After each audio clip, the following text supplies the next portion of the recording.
మా అమ్మతో రోజు గొడవ పెట్టుకుంటా నడవమని. నడవకుండా ఉంటే కాళ్ళు పట్టేస్తాయి, చేతులు పట్టేస్తాయి.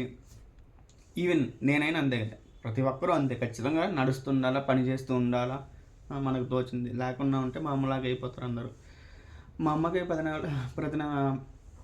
నెలల క్రితం యాక్సిడెంట్ అయింది. ఒక ఆటో డ్రైవరు ఫోన్ చూస్తూ గుద్దేశాడు. ఫుట్పాత్ మీద నడుస్తున్నా కూడా బరువులు తోలుకుంటూ వెళ్తుంది, గుద్దేశాడు. దాని తర్వాత గవర్నమెంట్ హాస్పిటల్ తీసుకెళ్ళేసి దాని తర్వాత వచ్చి అపోలో హాస్పిటల్ తీసుకెళ్ళాము. 40 రోజులు పట్టింది. 40 రోజుల నుంచి 44 రోజులకు డిశ్చార్జ్ చేశారు. ఫస్ట్ 20 డేస్ ఐసీలో ఉంది. తర్వాత 20 డేస్లో రూమ్ తీసుకున్నాము, జనరల్ వార్డ్. అక్కడ ఉన్నాము. దాని తర్వాత ఇంటికి వచ్చేసి ఒక బెడ్ కొన్నాము, ఒక 20,000 పెట్టి. ఆ తర్వాత 7 మంత్స్ వరకు బెడ్ మీదే ఉంది. ఇప్పుడిప్పుడే నడుస్తుంది, చిన్నగా స్టార్ట్ చేస్తుంది. కాకపోతే మనమే పట్టుకోవాలి. వాకర్ ద్వారా నడుస్తుంది. చేతులు పట్టేసినాయి, చేతులు కానీ ఇలా అనలేదు. బాల్ ఉంది కదా, దాన్ని కూడా ప్రెస్ చేయలేదు. చేతులు మొత్తం అవి ఇలానే ఉంటుంది, ప్రెస్ చేయలేదు. దాన్ని బట్టి నాకేమర్థమైందంటే ప్రతి ఒక్కరు మనిషి పని చేయాలి. లేకుండా అనుకో అందరం మామూలాగా అయిపోతారు. పని చేయకుండా అనుకో, ఐడియాలు అనుకో, ఎప్పుడు పునుకోవాలని చెప్తుంది ఆమె. అలా ఎప్పుడు పునుకోవాలి. ఎందుకంటే 10 నెలల నుంచి బెడ్ మీద ఉండడం వల్ల అలానే అలవాటు అయిపోతుంది. ఎంతసేపు రోజు గొడవే, మార్నింగు ఈవినింగు. గొడవ అంటే గొడవ కాదు, ఎందుకంటే నడవమంటే నడవట్లే. ఎందుకంటే నాకు నడవాలనిపించట్లేదంట. అసలుకి బ్రెయిన్ అది ఫంక్షనాలిటీ చెప్పట్లే. నాకు నడవాలి. మేమే అతి కష్టం మీద నడిపిస్తున్నాం. ఎంత కష్టం అంటే నడవదామె, ఎంత బతుకులానన్నారు. కొట్టే విధంగా ఉంటే ఆమె పైకి లేచి స్టార్ట్ చేస్తుంది నడవడం. అందుకని తలకాయ నొప్పి అయిపోతా ఉంది రోజు. మళ్ళీ మా ఆఫీస్ వర్క్, ఈ ఆఫీస్ గోల్ ఒకటి. మళ్ళీ ఖచ్చితంగా ఆఫీసు రోజు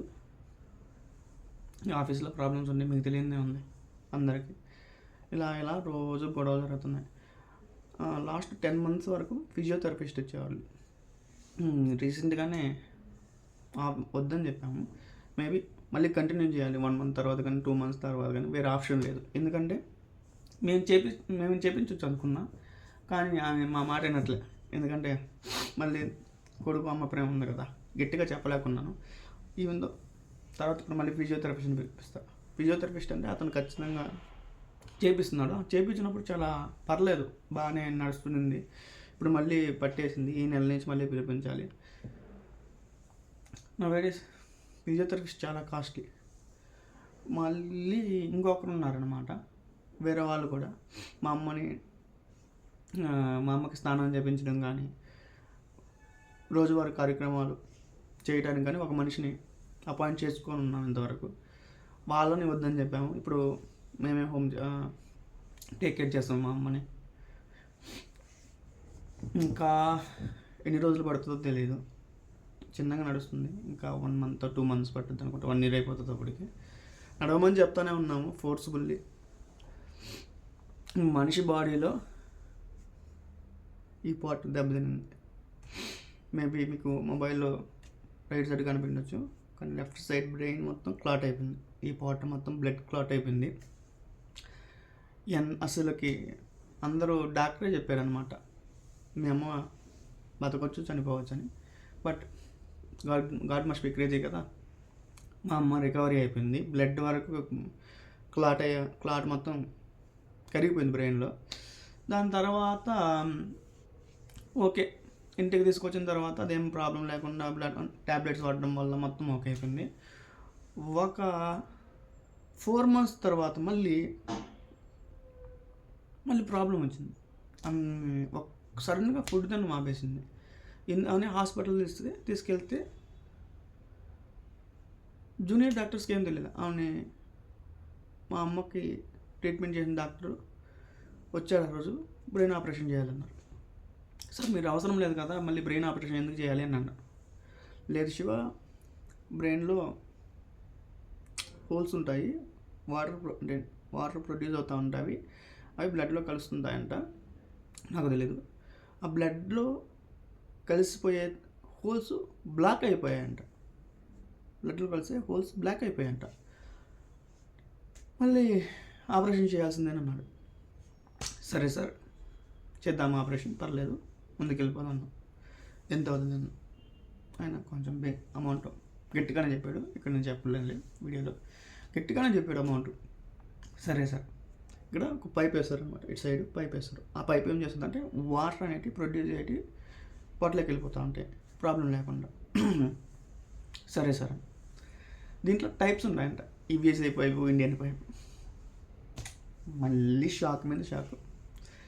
ఇండియా పైప్ అయితే ఫిక్స్డ్ అనమాట, దాన్ని మ్యాగ్నెట్తో తిప్పలేము. ప్లాస్టిక్ పైప్ లాంటిది మ్యాగ్నెట్తో తిప్పలేము, అంటే హోల్స్ దాంట్లో నుంచి వెళ్తుంటాయి. అదే యూఎస్ఏ పైప్ ఉంటుందంట, ఆ పైపు మ్యాగ్నెట్తో తిప్పొచ్చు అంట. మనం సైజ్ని మిల్లీమీటర్స్లో పెంచవచ్చు, తగ్గించవచ్చు.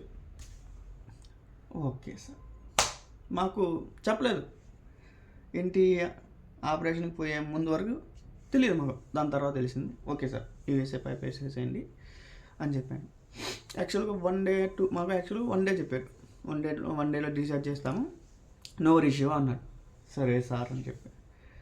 దాని తర్వాత మాది ఇన్సూరెన్స్ కాబట్టి మీకు తెలియదు ఏముంది, 1 డే అయిపోయింది, 2 డే అయిపోయింది, 3 డేస్ అయిపోయింది, 4 డేస్ అయిపోయింది, 7 డేస్ అయిపోయింది. సార్ మనకి తెలుసు కదా ఇన్సూరెన్స్ ఎంత చూద్దాం, చెప్పలేదు కదా, మీ అందరికీ ఎక్స్పీరియన్స్ ఉంటుంది, మీ అందరికీ తెలుసు కదా ఎంత శాలరీ ఎంత ఇన్సూరెన్స్ వస్తుందో. దాని తర్వాత బిల్ పెట్టాము. ఫైనల్లీ మేము అడిగాము, ఇంటికి వెళ్దాం సార్ ఒప్పుకున్నారు, డాక్టర్ గారు ఒప్పుకున్నారు. దాని తర్వాత బిల్ ఫైనల్ డిశ్చార్జ్ సమ్మరీ వచ్చింది, సబ్మిట్ చేసాము, బిల్లు చూసాము. ఓకే, ఏం చేయలేం కదా, లిటరల్లీ క్రయింగ్. పే చేసాం, మా బ్రదర్ పే చేసేసాడు, నేను కొంచెం అమౌంట్ ఇచ్చేసాను. ఓకే, హాస్పిటల్కి వచ్చాను. అప్పుడు దేవుడు అనుకున్నా. ఆపరేషన్ చేసిన తర్వాత 2 to 3 డేస్కి రికవరీ అయింది. అప్పటి వరకు మాకు తెలియదు అనమాట, ఏంటి ఆ వాటర్ ప్రొడ్యూస్ అవుతాయి, బ్లడ్లో కలిసిపోతాయి అనుకున్నాం, మాకు తెలియదు. ఆపరేషన్ చేసిన తర్వాత ఓకే, ఇప్పుడు బాగుంది, పర్లేదు, ఇప్పుడు అందరినీ కనుక్కుంటుంది. ఇంతకుముందు కనుక్కుండేది లేదు, ఆపరేషన్ చేయకముందు మనుషులను కనుక్కుండేది లేదు. ఇప్పుడు అట్లీస్ట్ నన్ను, మా నాన్నని, ఆల్మోస్ట్ అందరిని కనుక్కుంటుంది. ఇబ్బందిగా చిన్నగా సర్వైవ్ అవ్వగలుగుతున్నాం. కాకపోతే ఏంటంటే ఇంకా కొంచెం ప్రాబ్లమ్స్ ఉన్నాయి, చిన్న ప్రాబ్లమ్స్ ఉన్నాయి. మేబీ ఆ పని ఆమె ఇంకా చేసుకోలేకుంది. స్నానం వేరే వాళ్ళు చేయించాలి, కొంచెం ఇంకా యూరిన్ ట్యూబ్ ఉంది, వెరీ డిఫికల్ట్. మా అమ్మ ఎంత బాధపడిందో మాకు తెలియదు, కానీ మేమైతే చాలా బాధపడినాం. ఎందుకంటే సైకలాజికల్ ఇష్యూస్, నేనేం ఫిజికల్గా కాదు కానీ సైకలాజికల్గా మా హోల్ ఫ్యామిలీస్, మా అక్క వాళ్ళు కానీ నేను కానీ లాస్ట్ 6 months 8 months వరకు చాలా స్ట్రగుల్ అయిపోయామన్నమాట. వేరే ఆప్షన్ లేదు కదా, ఏం చేయమంటారు. ఇప్పుడిప్పుడే కొంచెం దాని నుంచి బయటకు వస్తుంది. నేను ఇంతకుముందు లావుగా ఉండేవాడిని, సన్నగా అయిపోయాను. ఎందుకంటే కంటిన్యూస్లీ ఆలోచించాలి, ఆమె ఎప్పుడు రికవర్ అవుతుంది, అదొక్కటే థాట్. ఇంకా వేరే ఆలోచనే నా బ్రెయిన్లో రన్ అయ్యేది కాదు. ఫైనల్గా రికవరీ అంటే ఇంకా టైం పడుతుంది. మేబీ మార్చిలో అయింది, March 28th యాక్సిడెంట్. మేబీ ఇప్పుడు వచ్చే January 18th రోజు, జనవరి 20 నిన్నే ఇంటి దగ్గర నుంచి, సంక్రాంతి నుంచి బెంగళూరుకి వచ్చాను. మా అమ్మ అయితే ఇంటి దగ్గర ఉండమంటున్నది, కానీ ఆఫీస్లో అందరూ మేనేజర్స్ ఒప్పుకోరు. మా మేనేజర్ మంచివాడు, ఒప్పుకున్నాడు కొన్ని రోజులు, కానీ ఇప్పుడు ఒప్పుకోవట్లేదు. ఖచ్చితంగా రావాలి ఆఫీస్కి, పాసిబిలిటీ లేదు అని చెప్తున్నాడు. ఏం చేద్దాం, ప్రతి శనివారం వెళ్తున్నా, అదే శుక్రవారం రాత్రి వెళ్ళి శనివారం ఇంటికి వెళ్తున్నా. అట్లీస్ట్ నడిపించేసి ఆమెని ఫుల్గా రికవర్ చేయాలని చూస్తూ ఉన్నా. తప్పట్లే. కానీ నేను ఇక్కడ అల్టిమేట్గా ఏం చెప్పాలనుకుంటున్నా అంటే, హోప్ వదులుకోవద్దు. ఖచ్చితంగా నేనైతే దాన్ని మా అమ్మ కేసులో నేను అదే ఫైండ్ అంటే హోప్ వదిలేయలేదు. మా ఫ్యామిలీ రికవరీ అయింది. మేము ఎందుకు అంత డబ్బులు పెట్టి కూడా మేము రికవరీ చేయించుకున్నాం అంటే మనిషి వెరీ ఇంపార్టెంట్. కలియుగంలో ఎవరు పట్టించుకోరు. మన తల్లిదండ్రులే మనల్ని పట్టించుకుంటారు. ఒకరికి సంబంధం లేదు. టౌన్లోనే కాదు, పల్లెటూరులో కూడా అలా తయారైంది. అసలు ఎంత కష్టం అంటే అంత కష్టం. ఇక అప్పుడు ఇంకోటి చెప్తానండి, నీ కాడ నువ్వు డబ్బులు ఇవ్వగలవు అంటేనే పక్కన వాళ్ళు వచ్చి అడిగిస్తారు. అదే కానీ నీకు డబ్బులు ఇవ్వలేవు, నువ్వు పేదవాడు అంటే నీ దగ్గరికి కూడా ఎవరు ఈ రోజుల్లో రారు. Mark my words.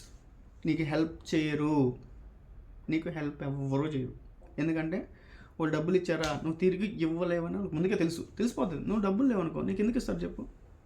వాళ్ళు డబ్బులు ఎందుకు ఇస్తారు? ఇవ్వాలని రూల్ లేదు, కానీ ఎందుకు ఇస్తారు? నీ కాడ డబ్బులు ఉంటేనే, వీటి కాడ ఆస్తులు ఉంటేనే ఖచ్చితంగా ఇస్తారు. Mark my words. నేను ఎంత కష్టపడ్డా మాకు తెలుసు. ఎందుకంటే మాకు రూపాయి ఇచ్చేవాళ్ళు కాదు. ఇప్పుడా వేరే అతను జనరల్గా మేము 1 లక్ష అడిగితే 10 లక్షలు ఇస్తాను, 1 లక్ష అడిగితే 10 లక్షలు ఇస్తాను. ఏంటంటే మేము జాబ్ చేస్తున్నాం కాబట్టి దట్ ఈజ్ సెకండరీ. అంటే నేను చెప్పేది ఏంటంటే డబ్బులు బాగా సంపాదించుకోండి. ఎందుకంటే డబ్బులే ముఖ్యం ఈ రోజుల్లో. డబ్బులు లేదా నిన్ను ఎవరి కుక్క కూడా పట్టించుకోదు. డబ్బులు సంపాదించుకోండి. Same time health is very very very important. నీకు 100 కోట్లు సంపాదించగాక హెల్త్ లేదా వేస్ట్. ఖచ్చితంగా మార్నింగ్ లేస్తానే జిమ్కి వెళ్ళండి, నడవండి, ఎక్సర్సైజ్ చేయండి ఎక్కువగా. ఫైనల్గా నేను చెప్పేదంటే పక్క వాళ్ళ విషయాల్లో తలదూర్చొద్దు. కలియుగంలో డబ్బులు ఇచ్చావా నీకు వాడే శత్రువు. ఇవన్నీ అవుట్ ఆఫ్ ది టాపిక్, కానీ చెప్పాలనిపించింది ఈ వీడియోలో, అందుకే చెప్తున్నా. ఓకే, డబ్బులు బాగా సంపాదించుకోండి. ఇంకోసారి కూడా చెప్తున్నా, వీడియోలు అంతే, ఎక్కువైనా పర్లేదు, డబ్బులు సంపాదించుకోండి. డబ్బులే ప్రథమం. ఓకే, డబ్బులు లేదా నీకు ఎవరు ఇవ్వరు. నీకు అక్కడ ప్రాపర్టీస్ ఉంటేనే, ల్యాండ్స్ ఉంటేనే, రైట్, ఫ్లాట్లు ఉంటే డబ్బులు ఇస్తారు. ఈవెన్ అది కూడా ఇవ్వట్లేదు, ఎందుకంటే డబ్బులు ఇచ్చినవాడు అగైనిస్ట్ అయిపోతున్నారు. చూస్తున్నారు కదా న్యూస్. అందుకనేసి దయచేసి డబ్బులు సంపాదించుకోండి. దయచేసి వ్యసనాలకు అలవాటు అవ్వద్దు. దయచేసి నేను చెప్తున్నాను, డబ్బులు సంపాదించుకోండి, సేవ్ చేసుకోండి. అనవసరమైన ఖర్చు అస్సలు పెట్టద్దు. ఎందుకంటే బయట అసలు మార్కెట్ ఏం బాగలేదు ఇప్పుడు. జాబ్ మార్కెట్ నేను చేసే కంపెనీలో లాస్ట్ 2 years నుంచి ఓపెనింగ్సే లేవు. ఏఐ కొంచెం ఎఫెక్ట్ ఉంది. మేబీ అందరూ ఏఐకి అప్డేట్ అవ్వాల్సిందే, వేరే నో అదర్ ఆప్షన్స్. ఫైనల్లీ ఇది అవుట్ ఆఫ్ టాపిక్, కానీ ఒక వీడియో తీస్తే మీ అందరికీ బాగుంటుందని ఫుల్ వీడియో ఒకటి చేస్తాను దీని గురించి, టాపిక్ గురించి, ఎందుకు నేను ఎలా స్ట్రగుల్ అయ్యాను అనేసి అది చేశాను. ఫైనల్గా మా అమ్మకి ఫిజియోథెరపిస్ట్ కావాలి. అందుకనే ఈరోజు కాల్ చేసి చెప్పాను. నేను ట్యాబ్లెట్స్ కూడా తెప్పించేసాను. కావాలి ఒక 10 days 15 days. మళ్ళీ కష్టం అవుతుంది లేకుండా, అంటే చేయాలి అసలు ఇలా ముడవ లేకుండా, అది ప్రాబ్లం. అందుకని ముడి చేస్తే ప్రాబ్లం అయిపోతుంది. అదొకటి. చిన్న చెకప్ ఉంటుంది 1 month 2 monthsకి వెళ్ళాలి. ఇవన్నీ కొంచెం ఇష్యూస్ ఉన్నాయి. వెళ్తా. Thank you guys, thank you so much. Already 14 minutes అయిపోయింది.